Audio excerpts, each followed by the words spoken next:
Dernières extensions d'inputStream et d'outputStream que nous allons voir, Object InputStream et Object OutputStream. À quoi servent ces deux classes, Object InputStream et Object OutputStream? Ce sont également deux classes qui n'ont pas d'équivalent dans la hiérarchie Reader et Writer.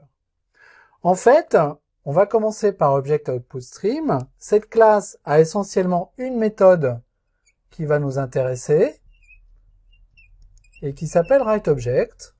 On va l'invoquer sur une instance d'Object OutputStream et on va pouvoir passer à cette méthode WriteObject, en fait, n'importe quelle instance de n'importe quel objet Java, par exemple un objet user. Qu'est-ce qui va se passer quand on va faire ce genre de choses? Cet objet user va être passé à la méthode WriteObject d'Object OutputStream. Il va être converti dans un format particulier et ce mécanisme de conversion est un mécanisme qui s'appelle le mécanisme de sérialisation. Et cette forme sérialisée de cet objet va être en l'occurrence écrite dans le médium de sortie, c'est-à-dire au travers de cet objet Object OutputStream. Cet Object OutputStream a été construit par décoration d'un OutputStream créé par ailleurs, qui peut gérer des écritures dans un fichier, dans un buffer en mémoire ou sur une socket, par exemple. Ce mécanisme de sérialisation, il est contraint. J'ai dit que ça marchait avec tous les objets Java, c'est pas tout à fait le cas. Et on va voir, je vais juste écrire ici qu'il y a des contraintes, et on va voir quelles sont ces contraintes dans un instant. Donc le fait d'appeler WriteObject de user, magiquement, ça écrit l'objet user dans un fichier binaire, donc cet objet user est écrit sous forme d'octet.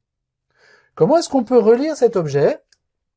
Eh bien tout simplement, avec une instance d'Object InputStream et une invocation de la méthode readObject, qui elle évidemment ne prend pas de paramètres. Cette invocation de cette méthode ne retourne pas un user directement, elle retourne un object, une instance d'object.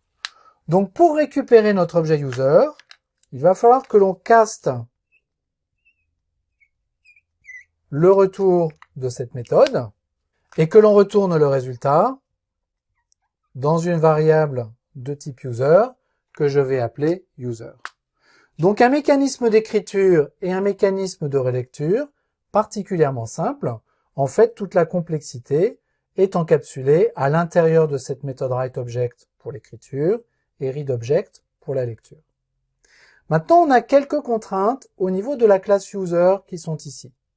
On peut potentiellement passer n'importe quel objet Java, mais dans la pratique, pas n'importe quelle classe va autoriser la sérialisation de ces instances.